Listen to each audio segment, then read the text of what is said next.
lesbian women. I'm talking real lesbian women. Not these beautiful women who just do it because they're strippers or dancers or because they've had a bad relationship and, oh, guys are assholes. Because I know a few women that did that in the 90s. And they come back to me, Johnny, she was a bigger asshole than any man I've ever been with. Oh, well, my father used to say, asshole knows no creed, no color, no religion, no gender. You're either an asshole or you're not.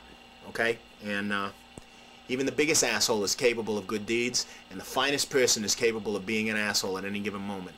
Most of us fall somewhere in between. Some days are good, some days are bad. Okay? But lesbian women, to me, some of the finest women in our society. And I don't mean the male haters. I mean the ones who are pretty good and content with who they are. You know, I've spoken with them.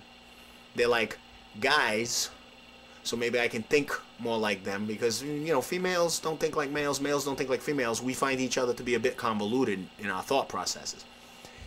But it's like women don't mind hanging with gay men. They think more like women. Okay? Lesbian women think a little more like guys. Only they don't have that testosterone, so they don't go off like us. So they're a more balanced individual than we are. Some of them get mad that they ain't got pricks and men getting all the pussy. Them are the ones that like hate males. Now, I know women have been in feminist classes, and all she said to me was, she said, all it was teaching me how to bash males. I think she hated men. Why should feminist courses be taught in a state university? Does that serve me? Does that serve my son? How about my grandson who's coming into the world? Does that serve him? Why should that be in a state university? That should be in a private school. And if you want to learn that, then you have the right to go. It shouldn't be force-fed down your throat. Okay? And that's a lot of problems with our college campus. And what this stuff is doing now, it's driving a wedge between male and female. Original feminist, Bella Abzug, Betty Friedman, those were great Americans. Those were women with a vision. Those are heroes. I look up to those two women, okay? They had nerve, and they were right about what they said. Well, you today, I don't know.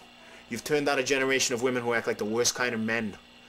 What do we as men have to aspire to if our mothers, our daughters, our sisters, our aunts, our nieces all act like the worst kind of men?